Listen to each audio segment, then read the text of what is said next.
ঢাকা-যশোর মহাসড়কের পাশে ৮০-র দশকে প্রায় ১৬ একর জায়গা নিয়ে প্রতিষ্ঠিত হয় মাগুরার টেক্সটাইল মিল। খরচ হয় ৩৭ কোটি ৭৭ লাখ টাকা।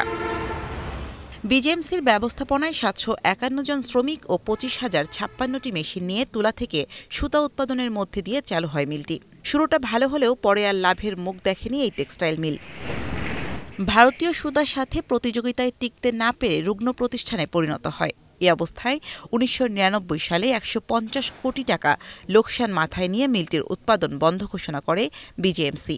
শ্রমিকের চাকরি যায়নি, সাথে সাথে তুলা চাষী পরিবারও ক্ষতিগ্রস্ত হয়েছে এবং সর্বোপরি মাগুরাবাসীর ক্ষতি হয়েছে। মিল আগে খুব জমজমাট ছিল, বর্তমান মিলটা বন্ধ হয়ে যাওয়ার কারণে খুব দুরবস্থায় গেছে। অনেক শ্রমিক কাজ করত, কিন্তু এখন যে অবস্থায় পড়ে আছে, সরকার যদি এর প্রতি নজর দিত তাহলে অনেক লোক কাজ করে জীবিকা নির্বাহ করতে পারত।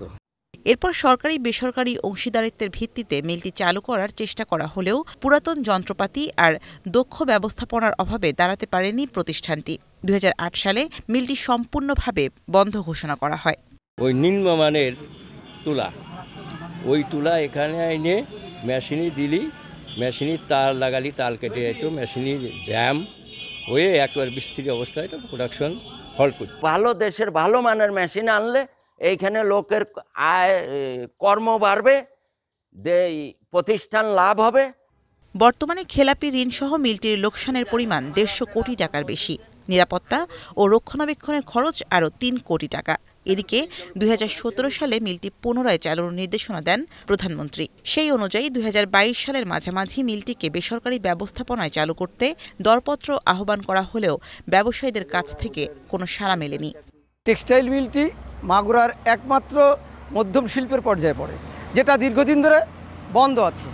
এই টেক্সটাইল মিলটি যদি চালু করা হয় তাহলে মাগুরার যে শিল্পায়নের অগ্রগতি আরও ত্বরান্বিত হবে। টেন্ডার হয়েছে, আমি মাগুরার যারা ধনাঢ্য ব্যক্তি আছেন তাদের প্রতি, আমার ব্যবসা বাণিজ্য করেন তাদের প্রতি আমার অনুরোধ থাকবে যে আমাদের এই টেক্সটাইল মিলটা সরকার যে টেন্ডার প্রক্রিয়া গিয়েছে, টেন্ডার অংশ নিয়ে এই জায়গাটাকে কাজে লাগানো। বছরের পর বছর পড়ে থেকে নষ্ট হচ্ছে মাগুরা টেক্সটাইল মিলের কোটি টাকার সম্পদ। অথচ সঠিক ব্যবস্থাপনা ও আধুনিকায়নের মাধ্যমে মিলটি সচল করা গেলে প্রত্যক্ষ ও পরোক্ষভাবে ১৫,০০০ মানুষের কর্মসংস্থান সৃষ্টি করা সম্ভব। এখন মাগুরা